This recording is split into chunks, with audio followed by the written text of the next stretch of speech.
Good. You know, the phase jitter of our starting times is actually being pretty good today. I'm impressed with everybody.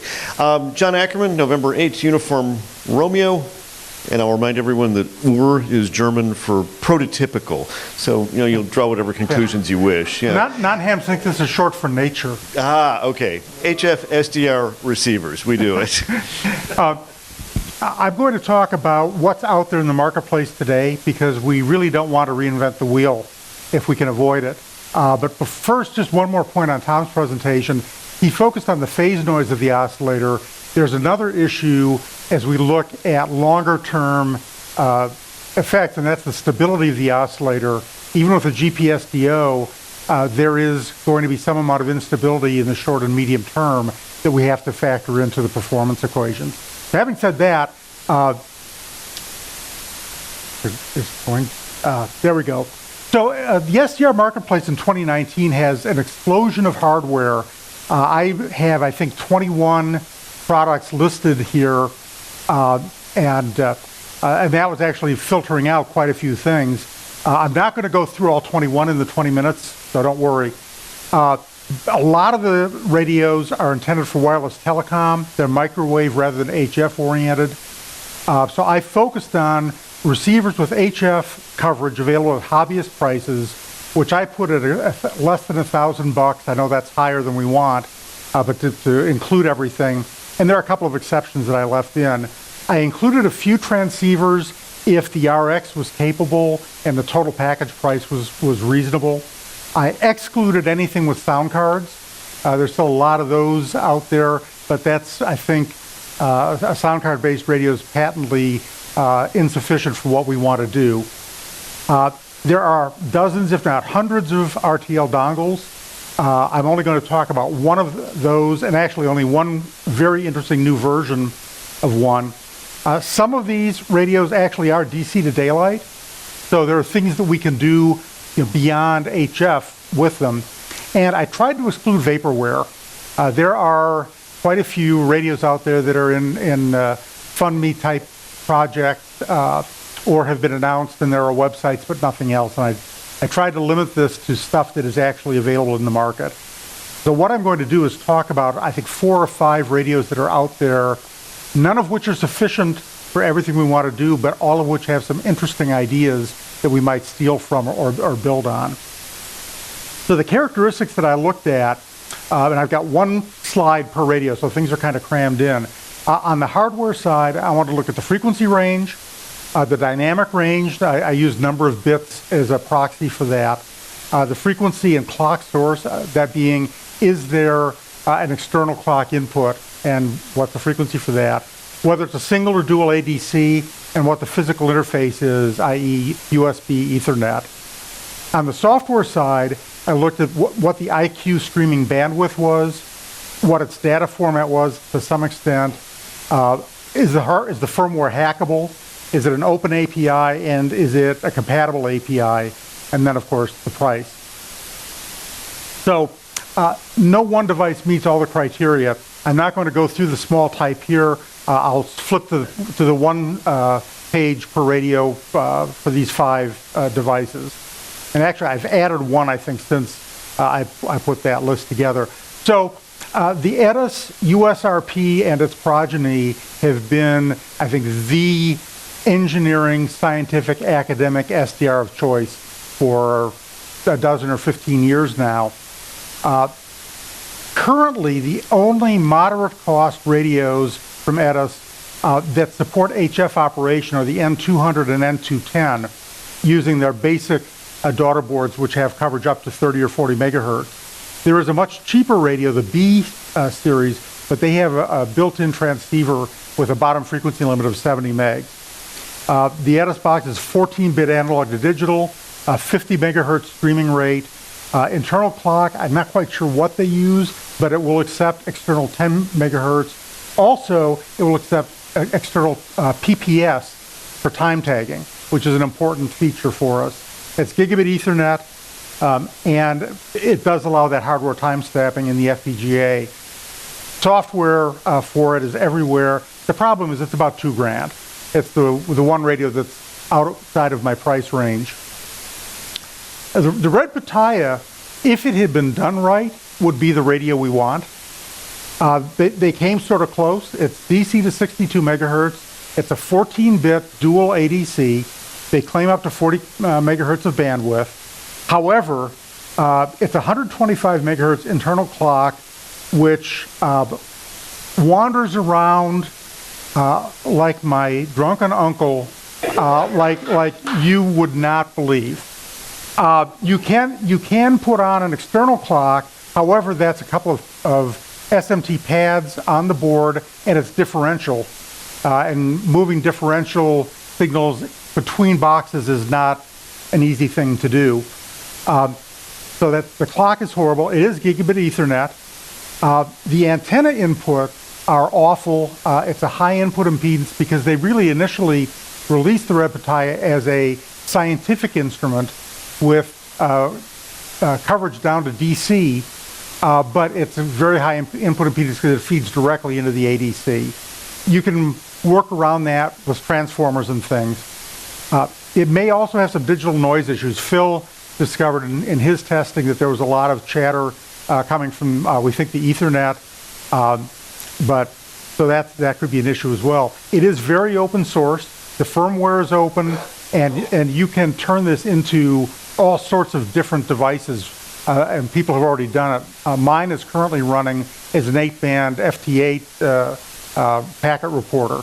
There's a firmware load that you turn it on, hook an antenna up to one end, Ethernet to the other, and you show up in the PSK reporter spot.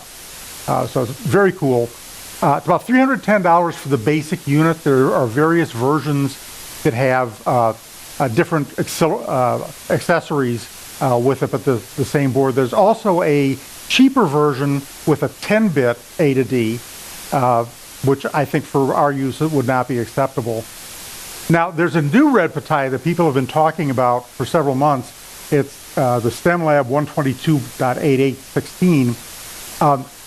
It is a rework of the original pitaya to turn it into kind of the HP SDR model with 300 kilohertz to about 60 meg bandwidth, 16-bit dual ADCs. That's pretty cool. 122.88 meg clock. The reason that's important is that lets you easily get 48, 96, 192, 384 sample rate, which the 125 crystal in the original one made hard. They claim improved distortions, plural, dynamic range, sensitivity, noise, and crosstalk. We don't know yet how much they've improved it. And we frankly don't know a lot of other details because this thing has just been introduced. It is hardware compatible with the HP SDR model, so there's lots of software support available. They're taking pre-orders, but here's the problem. The price is about $560 compared to the 300 and something of the 14-bit version. And that's why I'm not as excited about this as our radio because of the cost. And it also shows that the trade-offs we have to make. 14 bits is a whole lot cheaper than 16 bits, but 14 bits may be thoroughly adequate for what we want to do.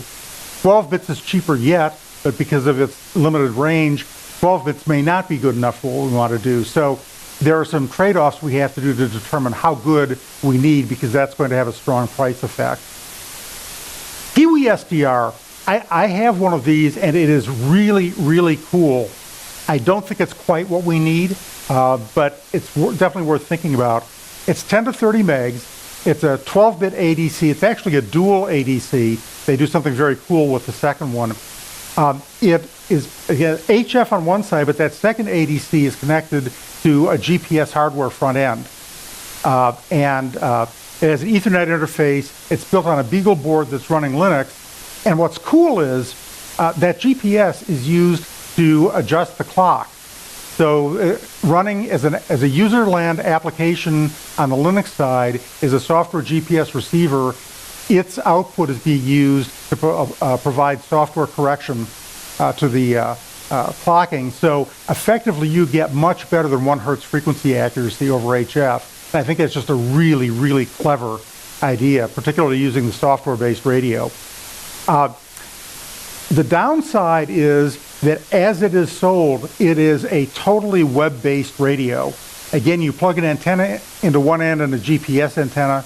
and then you hook up Ethernet on the other end, and you configure it via a web browser, and you listen to it through a web browser.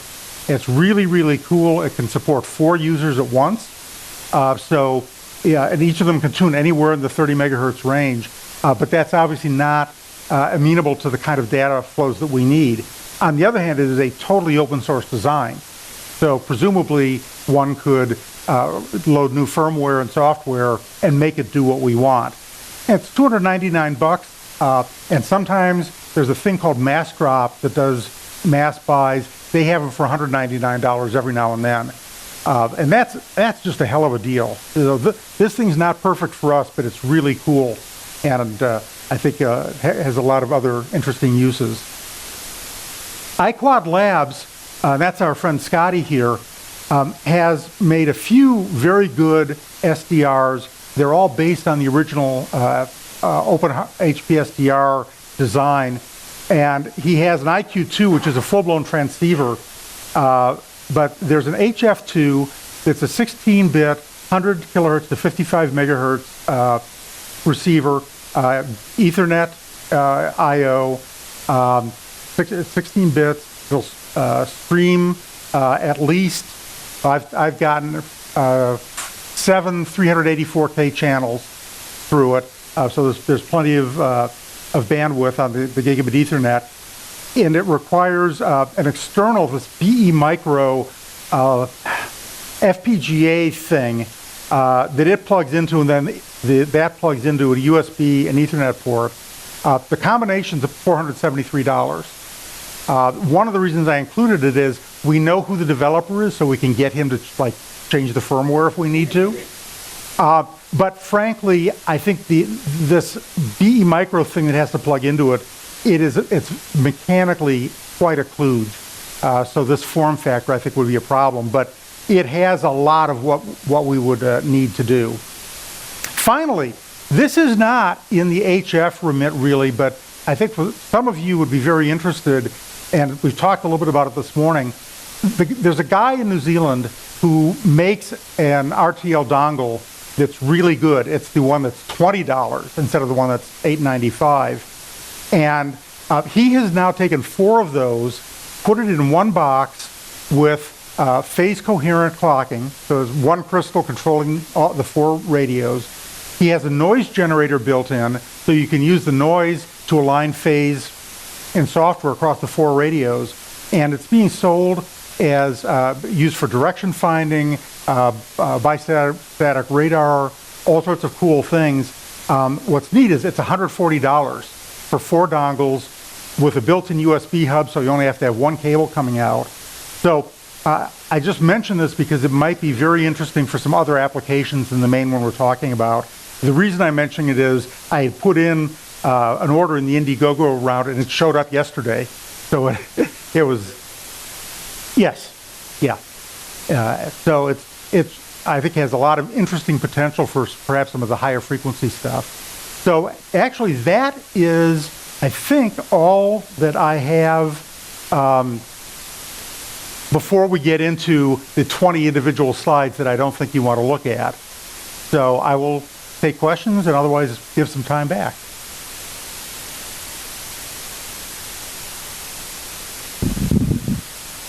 Show him to the door. That's right.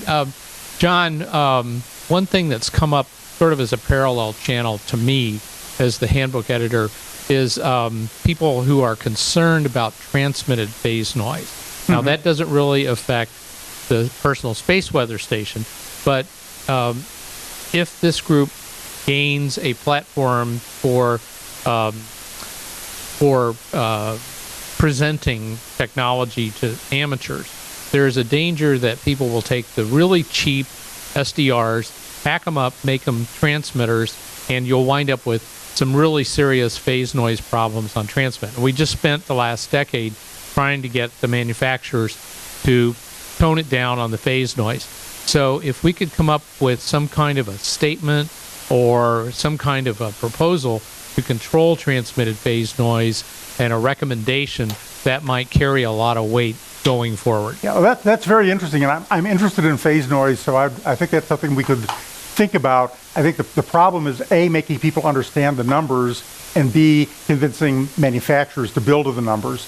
But as Tom mentioned, the catastrophic SDR that he talked about is one that he and Scotty and I have a lot of experience with, and that one has a problem that we think is mainly firmware related, and we were able to fix it by about an order of magnitude. But it is so easy, even if you have a very expensive crystal, you can screw it up dramatically in the FPGA.